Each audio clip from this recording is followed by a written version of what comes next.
एक गुरु का शिष्य बहुत गहन ध्यान कर रहा था, लेकिन उसका ध्यान केंद्रित नहीं हो रहा था। उनका मन सदैव विचारों से भरा रहता था। उसने अपने दिमाग को खाली करने की बहुत कोशिश की, लेकिन उसकी सारी कोशिशें नाकाम रहीं। अंत में जब वह सब कुछ कर चुका, तब वह अपने गुरु के पास गया और बोला, गुरुदेव, मेरा मन हमेशा विचारों से भरा रहता है। मैं एक जगह ध्यान केंद्रित नहीं कर पाता। जब देखता हूँ तो दूसरी चीज पर चला जाता हूँ, फिर तीसरी और चौथी चीज करता हूँ। मेरे दिमाग में हजारों विचार चलते रहते हैं और मुझे पता भी नहीं चलता कि ऐसा कब होता है। बहुत समय बाद मुझे एहसास होता है कि मैं क्या करने बैठा था और क्या सोच रहा था। हे गुरुदेव, मैं अपने दिमाग को विचारों से खाली करना चाहता हूँ। मैं चाहता हूँ कि मेरे मन में एक भी विचार न रहे। जब चाहूँ तभी विचार उठना चाहिए। गुरु ने कहा कि किसी भी समस्या का समाधान तभी होता है जब हम समस्या की जड़ तक पहुँचते हैं, समस्या को ठीक से समझते हैं और जानते हैं। क्या आपने उस मन को भी जाना है जिसे आप खाली करना चाहते हैं? शिष्य ने कहा, गुरुदेव, मैंने मन को जानने की बहुत कोशिश की है, लेकिन जितना इसके बारे में जानता हूँ, यह उतना ही रहस्यमय होता जाता है। गुरु ने कहा, जाओ और छोटे छोटे पत्थरों से भरा एक घड़ा ले आओ। तब शिष्य छोटे छोटे पत्थरों से भरा एक घड़ा ले आया और गुरु के पास रख दिया। गुरु ने कहा, इस घड़े को अपना मन समझो और इस घड़े में पत्थर भरे हुए हैं। अब इस घड़े में और पत्थर डालो। शिष्य घड़े में पत्थर डालने लगा।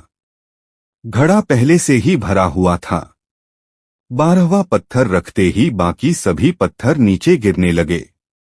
तब गुरु ने कहा, रुको और ध्यान से देखो, अब घड़े में कोई पत्थर तो नहीं आ रहे हैं, बल्कि वह नीचे गिर रही है, क्योंकि यह भर गया है। इसमें जो भी आ सकता था वह आ गया, अब और पत्थर नहीं आएंगे।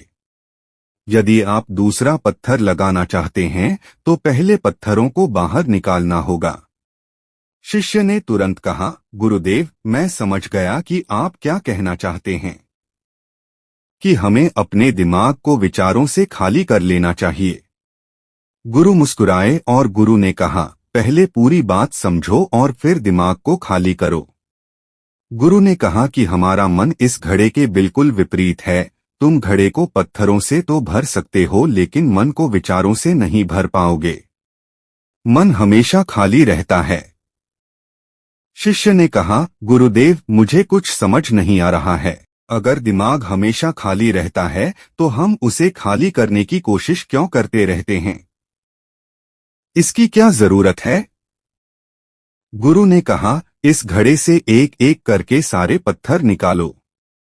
शिष्य ने वैसा ही किया और घड़े से एक एक पत्थर निकालता रहा और अंत में घड़ा खाली हो गया।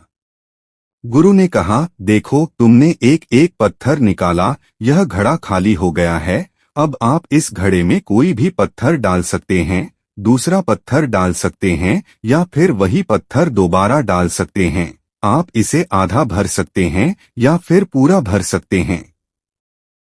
शिष्य ने कहा, गुरुदेव, मैं भी ऐसा ही हूँ।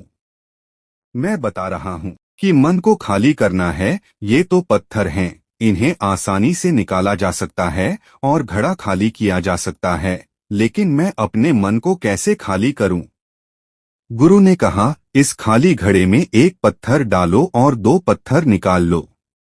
शिष्य ने यह कहा, ऐसा कैसे हो सकता है कि जब इस घड़े में एक पत्थर होगा तो एक ही पत्थर निकलेगा, फिर 2 पत्थर कैसे निकल सकते हैं?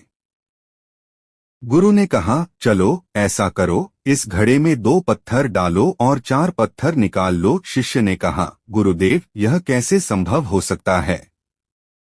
ये कोई चमत्कारी बर्तन नहीं है कि 1 डालो तो 2 निकालो, 2 डालो तो 4। गुरु ने कहा, यह घड़ा चमत्कारी नहीं है, लेकिन तुम्हारा घड़ा यानी तुम्हारा मन चमत्कारी है। यदि आप इसमें एक विचार निकालेंगे तो इसके पीछे 2 विचार होंगे। जब आप उन 2 विचारों को पकड़ते हैं तो उनके पीछे 4 विचार उभर आते हैं और वह खाली नहीं रहता। यह मन का भ्रम है कि सब कुछ है लेकिन कुछ भी नहीं है। शिष्य ने कहा, गुरुदेव, आप जो कह रहे हैं वह मैं समझ गया, लेकिन क्या मैं हमेशा अपने विचारों के जाल में फंसा रहूंगा? क्या मन के भ्रम से बाहर निकलने का कोई रास्ता है? बिल्कुल नहीं। और जब आप उन 4 विचारों को पकड़ते हैं तो उनके पीछे 16 विचार उभरते हैं, और ऐसा करने से विचारों की एक लंबी श्रृंखला बन जाती है और आप कहीं नहीं रुकते, एक के बाद दूसरे विचार को पकड़ते चले जाते हैं। यह मिट्टी का घड़ा पत्थरों के घड़े के समान है। भरा रहेगा लेकिन आपका मन कभी नहीं भरता, वह हमेशा खाली ही रहता है।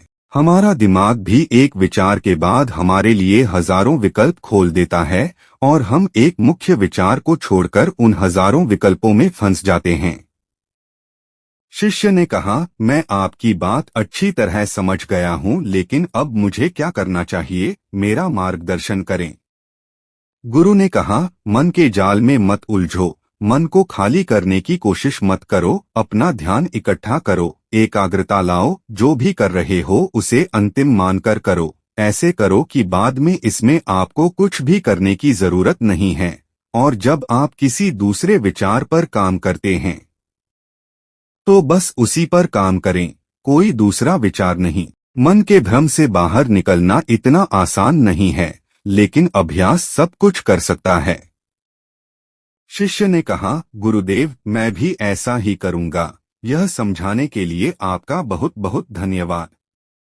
हम सभी अपने दिमाग को खाली करने की कोशिश करते हैं, मन में उठते बैठते विचारों से परेशान रहते हैं। हम चाहते हैं कि ये विचार कहीं चले जाएं और हम शांत हो जाते हैं, लेकिन जितना हम इन विचारों से दूर भागते हैं, हम विचारों का उपयोग करते हैं कि वे हमें शांत करते हैं, और वे आपके उन्हीं विचारों से जुड़े होते हैं जिन्हें आप छोड़ना चाहते हैं। इसलिए ये विचार इतनी शक्तिशाली हैं। जब आप सोचना ही नहीं चाहते तो आप शांत रह सकते हैं। यह तभी संभव है जब आप शांत रहने की कोशिश करना बंद कर दें और अपनी समस्या को हल करने पर ध्यान दें, ध्यान केंद्रित करें और समझें कि चिंता करने से नहीं बल्कि सोचने से समाधान मिलता है। गुरु ने कहा, इस मिट्टी के बर्तन को पत्थरों से आधा भर दो। शिष्य ने वैसा ही किया। फिर गुरु ने कहा, अब इन पत्थरों में से एक पत्थर चुन लो और उस पत्थर की एक छोटी सी मूर्ति बनाकर मुझे दे दो। मैं जानता हूं कि तुम एक अच्छे कलाकार हो। जब शिष्य ने 11वां पत्थर निकाला और उस पत्थर को तराशना शुरू किया तो उसे एहसास हुआ कि यह पत्थर अच्छा नहीं है।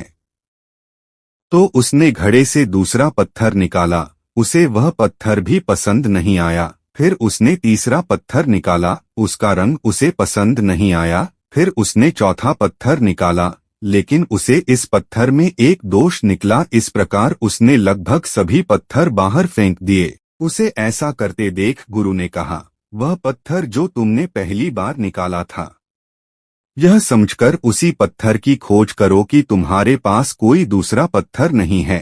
तब शिष्य ने उस पत्थर को ही खोजना शुरू कर दिया और उस पत्थर से उसने अपने गुरु की एक बहुत ही सुंदर मूर्ति बनाई और अपने गुरु को भेंट की और कहा, बहुत सुंदर, इस पत्थर से मूर्ति बनाई जा सकती है। मैं इसका विचार भी नहीं कर सकता था। गुरु ने कहा कि जब कोई दूसरा विकल्प नहीं है तो हम अपनी सारी ऊर्जा उसमें लगा देते हैं और उसे सर्वश्रेष्ठ बनाते हैं। जब कोई दूसरा विकल्प है तो हम सिर्फ पत्थर चुनते रहते हैं। मान लीजिए कि मूर्ति नहीं बनाई गई है। दोस्तों, आज की यह कहानी आपको कैसी लगी और इस कहानी से आपको और क्या सीखने को मिला? कृपया यह भी हमें कमेंट करके बताएं। साथ ही अगर आपको ये कहानी पसंद आई और ये आपके लिए उपयोगी लगी तो इसे अपने दोस्तों के साथ जरूर शेयर करें।